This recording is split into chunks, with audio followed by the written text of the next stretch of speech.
President Zelenskyy left the US for London, touching down this morning. His motorcade headed straight for Downing Street.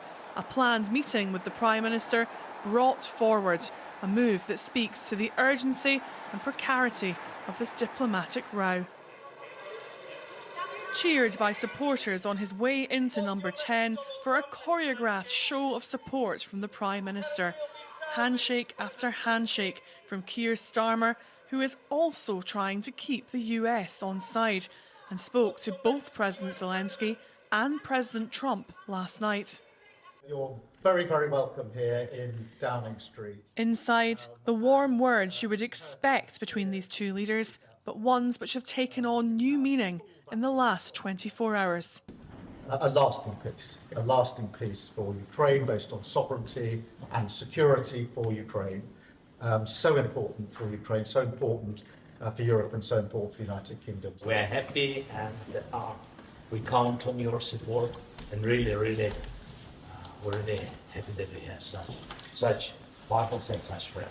Fantastic. Tomorrow, Keir Starmer will host a wider summit of European leaders and focus on attempting to calm the crisis caused by yesterday's events.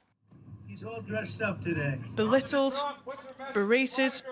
You don't have the cards right now. With us, you start having not cards. Playing cards. Right now, you don't. Yeah, you're playing cards. You're playing cards. Serious. You're gambling with the lives of millions of people. You're gambling with World War III. Accused of being ungrateful for US support and shown the door.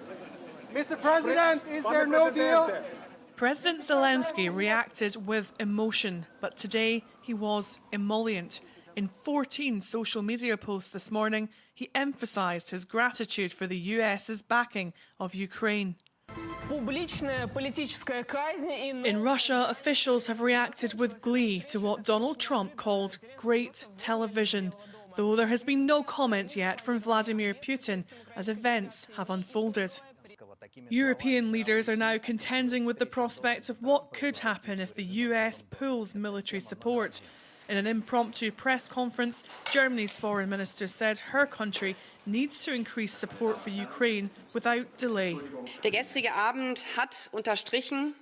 Last night underlined that a new era of profanity has begun, a heinous time in which we must defend the rules-based international order and the strength of the law more than ever against the might of the strongest, because otherwise no free country can sleep peacefully anymore, which has a stronger neighbour.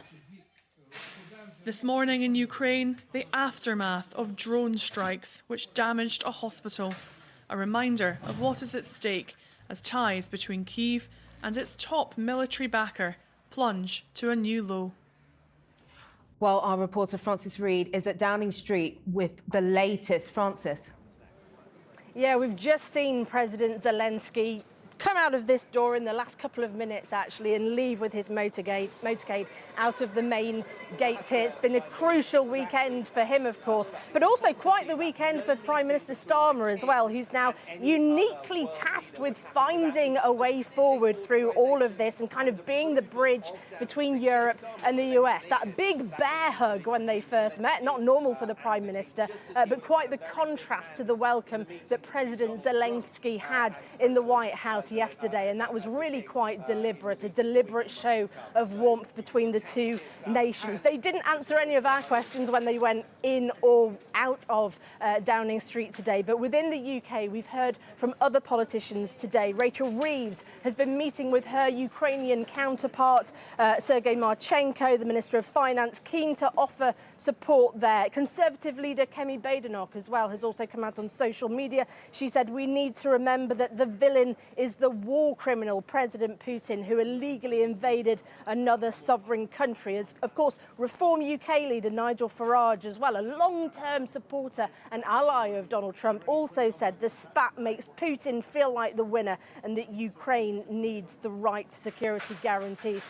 That is what they will be doing, of course, tomorrow. Not what they expected to be doing, but they're trying to work out now. Can Europe go it alone? That will be the crux. Francis, thank you very much. Francis Reid there at Downing Street. Well, earlier I spoke to Anthony Gardner, who was the US ambassador to the European Union between 2014 and 2017 under Barack Obama. And I began by asking him, with eyes now on Downing Street, what is the UK's role in brokering an agreement between the US and Ukraine? It's a very good question, a very tough question, because look, the UK is in a different position from the EU. That was made clear from the meeting in the Oval Office. There seemed to be some genuine warmth, and I think the Prime Minister played his hand very well. Just the fact the UK is not a member of the EU puts it in a better position, but it's not just that. It's the fact that the trading relationship is fundamentally different. So it can play a role. However, there is a limit, and the limit we saw in Technicolor in that fiasco yesterday, which is going to be very difficult to bridge. And secondly, it's time, and I hate to say this, it's time for European leaders, including Starmer, to realize that this administration actually wants to destroy the European Union. And that sounds pretty exaggerated. Perhaps some will think it's exaggerated, but it's not. I think that's actually what's going on. And I think the UK has a fundamental interest in ensuring that the EU remains strong.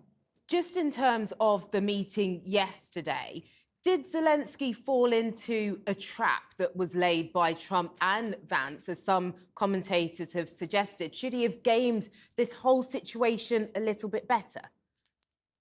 There are limits to that. I mean, look, one could say that he should have done what many other leaders have done, and to say, Mr. President, you're the best thing that's ever happened to the galaxy. Your deal is the best deal that's ever existed in this galaxy, and we're thrilled to have your support. All right, yeah, that's the narrative. But I think what happened, looking at the tape of what occurred, is that this administration actually wanted to humiliate him in front of the world. And some of the things that were said were literally taken out of the Putin playbook. That's what's very worrisome. But Trump has said, isn't it better for these conversations to be out in the open and not behind closed doors? You can see everyone's cards. And Donald Trump has suggested that it's good for Americans to see this, and it's good telly. Well, it's good telly. That's a pretty low bar. I mean, that performance has never occurred in the Oval Office. I've been in many meetings in the Oval Office with two presidents, Bill Clinton and Obama. But look, it's not a partisan issue. This kind of a spectacle, that kind of a fiasco, never occurred under any Republican president at all, whether it's George Bush Sr. or Jr., Ronald Reagan, Nixon, Ford, you name it. It's never happened for very good reason. When a foreign leader comes to the White House, he or she should expect to be treated with some degree of cordiality, especially, by the way, the leader, I would say a brave leader of a country that's been under attack. The man has lived in a bunker for 3 years. I think he had every expectation of being treated civilly, and he wasn't. Looking to this summit tomorrow, what do you think will be the best case scenario for Europe? Europe needs to step up. I mean, so many declarations have been made about this, but this really is the moment of Europe. To say to Donald Trump, we're going to stick behind Ukraine because this is fundamentally in our interest. We do not want to see Russian troops either take over Ukraine and certainly not threaten our borders. Say the US steps out of the way completely, is not going to offer any assurances. Will European countries be able to club together and fill that gap? Well, that is the key question, of course. It can't fill up all the gaps. And that's why, so many leaders have been asking Washington to provide some sort of a backstop. I would hope and anticipate also that Europe can broker a minerals deal that would at least convince the White House it has an economic stake in the future of a democratic, stable country. Ambassador Gardner, thank you very much for joining us. Thank you. Thank you.